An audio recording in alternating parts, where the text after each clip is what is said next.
अस्सलाम वालेकुम। Second year बाब अव्वल के अब लेक्चर्स तो आपने देखे, आप उसकी मश्की सवालात की तरफ आते हैं तो हमारे पास सबसे पहले हम लोग करेंगे जी मुख्तसर मश्की सवालात। सबसे पहले कहता है कि मश्की सवालात में पहला क्वेश्चन था कि शुमाली हिंदुस्तान में मुसलमान हुकूमत की बुनियाद कब और किसने रखी। तो सबसे पहला हमारे पास जो जवाब में सबसे पहले कहते हैं बरसगीर में मुसलमानों की आमद। आपको बताया कि बरसगीर में मुसलमानों की आमद 712 में हुई। दूसरे नंबर पे कहते हैं मोहम्मद बिन कासिम की हुकूमत। जब मोहम्मद बिन कासिम ने सिंध पर कदम रखा और सिंध को फतह किया और इस सरजमीन पर इस्लाम का परचम लहराया, इस तरह अरबों की सिंध पर हुकूमत कायम हो गई जो 300 साल तक जारी रही। महमूद गजनवी के हमले में 996 से लेकर 1030 के दरमियान अफगानिस्तान के बादशाह सुल्तान महमूद गजनवी ने वक्तन फ़वक्तन हिंदुस्तान पर महमूद गजनवी ने वक्तन फ़वक्तन हिंदुस्तान पर 17 हमले किए और 17 हमले उसने किए, लेकिन यहाँ पर आकर महमूद गजनवी ने हमलों के दौरान आया और आके जीतने के बाद लूटने के बाद उनको चला गया, लेकिन उसे यहाँ पर कोई हुकूमत की बुनियाद नहीं रखी। सुल्तान महमूद गजनवी का यहाँ पर हमले करने का सबसे बड़ा मकसद क्या था कि वो हिंदुओं की बढ़ती हुई ताकत को ख़त्म करना चाहता था। अब नेक्स्ट आ जाता है शहाबुद्दीन मोहम्मद गौरी। 1192 में शहाबुद्दीन गौरी ने दिल्ली के हिंदू राजा, बहुत बड़ा राजा था जो बहुत ही निडर और जंगजू था, पृथ्वीराज चौहान को शिकस्त देकर न सिर्फ 1191 की शिकस्त का बदला चुकाया, यानी 1191 में पृथ्वीराज चौहान ने शहाबुद्दीन गौरी को शिकस्त दी थी, तो उसने क्या किया कि 1191 की शिकस्त का बदला भी अपना चुकाया और उसके साथ साथ उसने शुमाली हिंदुस्तान में पहली मुस्लिम हुकूमत की बुनियाद भी रखी। अब शहाबुद्दीन गौरी के बारे में थोड़ा सा पढ़ते हैं। शहाबुद्दीन का असल नाम मोइजुद्दीन बिन साम था और इसका ताल्लुक अफगानिस्तान की छोटी सी रियासत गौर से था। जो गौर की रियासत थी वो महमूद गजनवी की हुकूमत की मगरबी सरहद पर वाक़या थी। इसके साथ ये भी याद रहे कि गौरी से कबल अगरचे शुमाली हिंदुस्तान में महमूद गजनवी, जो मैंने आपको पहले बताया कि उसने 17 हमले किए, लेकिन यहाँ पर उसको हम मुस्लिम हुकूमत का बानी नहीं कहेंगे।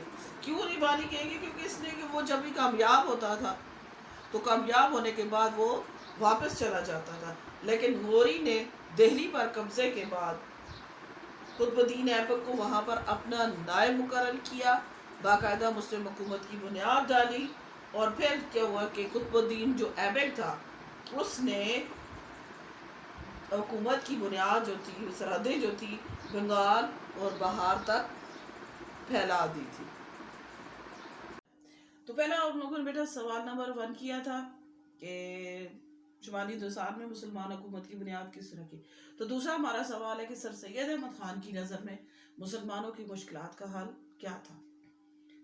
1857 की जंग आज़ादी मुसलमानों की नाअहली की वजह से मुस्लिम इक़्तिदार जो 1000 साल पर मुहित था अपने इख्तिताम को पहुंचा, यानी मुसलमानों ने 1000 साल तक हुकूमत की।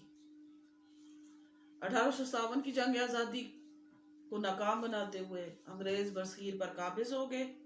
अंग्रेज़ों ने इस जंग को, जिसे मुसलमान तो जंग आज़ादी का नाम लेते हैं, लेकिन अंग्रेज मौरख ने से गदर का नाम दिया, यानी बगावत, म्यूटनी। हिंदुओं ने अंग्रेज़ों पर चढ़ते हुए सूरज की परस्तिश करते हुए उन्होंने सारी की सारी जिम्मेदारी एज यूजुअल, जैसे उनकी आदत थी, उनकी नेचर थी, जैसे उन्होंने मुसलमानों पर डाल दी। अब जंग आज़ादी में मुसलमानों को शिकस्त हुई। अब कहते हैं जंग आज़ादी के बाद क्या हालात हुए। अंग्रेज अच्छे से जानता था कि मुसलमान जो है वो हुर्रियत पसंद है, यानी बहादुर है और वो चुप करके बैठने वाले नहीं है। हम लोगों ने उनसे इक़्तिदार छीना है तो वो इक़्तिदार हमसे वापस लेंगे। उसने इन्होंने क्या किया कि अब उसने कहा कि किसी तरीके से हम मुसलमानों की कुव्वत को बिल्कुल ख़त्म कर दें। तो इसके लिए उन्होंने क्या कि मुसलमानों पर बेइंतहा मुज़ालिम ढाए।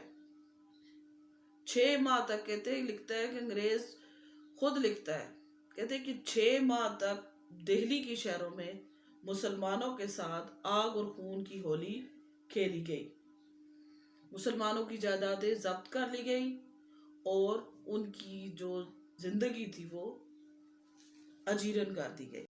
تو پھر اسی چیز کو دیکھتے ہوئے کچھ رہنما ایسے تھے جو سامنے آئے کہ کسی طریقے سے مسلمانوں کی حالات اور مشکلات کا حل نکالا جا سکے. تو ان میں سب سے پہلے ہمارے پاس آتے ہیں سر سید احمد خان. سر سید احمد 1817 میں پیدا ہوئے اور 1898 میں ان کی وفات ہوئی. تحریک علی گڑھ کے بانی بھی تھے. سیاسی جماعتوں پر بنیادوں پر اگر دیکھا جائے تو دو قومی نظریے کے خالق سر سید احمد خان تھے. آپ نے علمی، سیاسی، ادبی، معاشرتی، مذہبی، معاشی بنیادوں پر آپ نے مسلمانوں کے لیے قابل قدر خدمات انجام دی. اور سب سے زیادہ یہ کہ انہوں نے تعلیمی بنیادوں پر سب سے زیادہ مسلمانوں کے لیے کام کیا.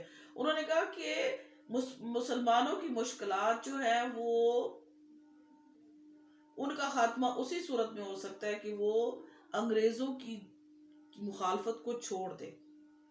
اور مسلمان کیوں آزادی کے بعد زندگی کے ہر میدان میں پیچھے رہ گیا؟ صرف اور صرف انگریزوں کی مخالفت کی وجہ سے. جبکہ ہندو جو ان کے ساتھ والے تھے انہوں نے تو اپنے آپ کو پاک صاف ثابت کر کے وہ سیاہ و سفید کے مالک بن بیٹھے تھے، جبکہ مسلمان تھے وہ بالکل ہی پیچھے چلے گئے تھے. تو سر سید احمد خان نے کہا کہ مسلمانوں کی مشکلات کا حل کیا ہے.